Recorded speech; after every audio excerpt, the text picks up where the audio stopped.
ہمارے موجودہ معاشرے میں نکاح سے پہلے منگنی کا رواج ہے۔ منگنی کسے کہتے ہیں؟ منگنی نسبت طے کرنے، بات پکی کرنے کو کہا جاتا ہے۔ مذہبی نقطہ نظر سے منگنی صرف ایک وعدہ ہے، یہ ڈیل نہیں ہے۔ منگنی میں بذات خود اگرچہ کوئی برائی بھی نہیں ہے، لیکن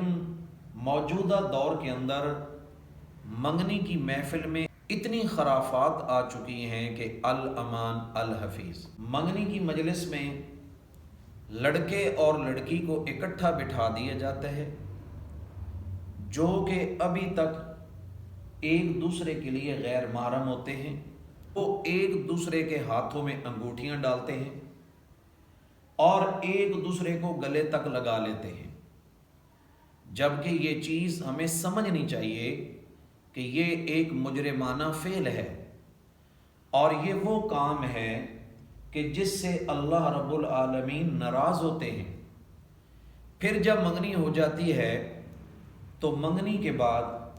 نکاح سے پہلے منگیتروں کی آپس میں بالمشافہ ملاقات بھی ہوتی رہتی ہے، ٹیلی فون پر رابطہ اور آپس میں ایک دوسرے کو پیغام اور آپس میں میل جول اور ملاقات کا ہونا، اور بعض جگہوں پر تو منگنی کے بعد لڑکا اور لڑکی باقاعدہ کسی علاقے میں سیر کے لیے چلے جاتے ہیں اور وہاں سیر و تفریح اس طرح بے تکلفانہ انداز میں کرتے ہیں کہ جیسے وہ واقعی میاں بیوی بن چکے ہوں، جبکہ ابھی نکاح کا مبارک عمل وجود میں نہیں آیا، اور وہ ایک دوسرے کے لیے ابھی تک غیر محرم کا درجہ رکھتے ہیں، لیکن کبھی مری جا رہے ہیں، کبھی سوات جا رہے ہیں، اور کبھی کسی جگہ پر گھومنے پھرنے کے لیے جا رہے ہیں۔ سامعین محترم، کبھی ہم نے خیال کیا کہ انہی ناجائز چیزوں کی وجہ سے ہمارے معاشرے کے اندر آج خرابیاں بہت زیادہ ہو رہی ہیں؟ ابھی تک شادی کو بعض دفعہ مہینہ بھی نہیں ہوتا کہ طلاق ہو جاتی ہے، اور ابھی تک عورت کے ہاتھوں کی مہندی بھی نہیں اترتی کہ اس کا سہاگ اجڑ جاتا ہے، اور پھر ہم کہتے ہیں کہ وہ لوگ ایسے نکلے، فلاں نے ایسے کر دیا، کسی نے ہمارے رشتے کو نظر لگا دی۔ سامعین محترم، ہم دیکھیں کہ بنیاد ہم نے کس چیز کے اوپر رکھی ہے، اور بعض دفعہ منگنی کو سال ہا سال تک برقرار رکھا جاتا ہے، اور منگیتر آپس میں اپنے روابط کو بڑھانے کے لیے بڑے بے تاب اور حدود سے تجاوز کرنے والے ہو جاتے ہیں، اور بعض کیسوں کے اندر تو ایسا بھی ہوتا ہے کہ ابھی حق زوجیت حاصل بھی نہیں ہوا اور ادھر سے ادا بھی ہو جاتا ہے،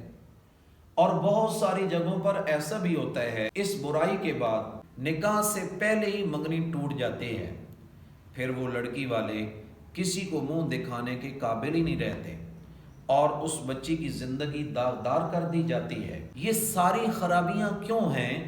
کہ ہم لوگ اسلام سے دور ہیں؟ ہمیں چاہیے کہ اگر منگنی کے بعد میل جول اور آپس کے رابطے نہیں چھوڑنے تو منگنی کی رسم کے ساتھ ہی نکاح کر لیا جائے۔ رخصتی بے شک سال 2 سال بعد کر لیں، لیکن نکاح کے بعد کم از کم گناہ سے تو وہ بچے رہیں گے، کیونکہ یہ گناہ اتنا زہر رکھتے ہیں کہ اس پر اللہ تبارک و تعالیٰ کا غضب اترتا ہے، اور اللہ تعالیٰ نے قرآن مجید میں اعلان کر رکھا ہے وَذَرُوا ظَاهِرَ الْإِثْمِ وَبَاطِنَهُ، ظاہری اور باطنی تمام گناہوں کو چھوڑ دو۔ سامعین محترم، بعض دفعہ ہم کہتے ہیں کہ یہ تو ایک معمولی سا گناہ ہے، کسی گناہ کو معمولی نہیں سمجھنا چاہیے۔ آپ دیکھیں، گناہ ایک زہر ہے، بچھو چھوٹا ہو یا بڑا، بہرحال اس میں زہر ہوتا ہے۔ گناہ چھوٹا ہو یا بڑا، صغیرہ ہو یا کبیرہ، اس کے اثرات انسان کے لیے اچھے نہیں ہوتے۔ اللہ تبارک و تعالی تمام جوڑوں کو اپنے گھروں میں آباد اور شاد رکھے، تمام مسلمان بیٹیوں کو اللہ تعالیٰ اپنے گھر میں سکون نصیب فرمائے، اور ہمیں شادی بیاہ ساری تقریبات، اسلامی روایات، اسلامی تہذیب و تمدن، اور اسلامی ثقافت و سنت کے مطابق ادا کرنے کی توفیق عطا فرمائے۔ وما علینا الا البلاغ۔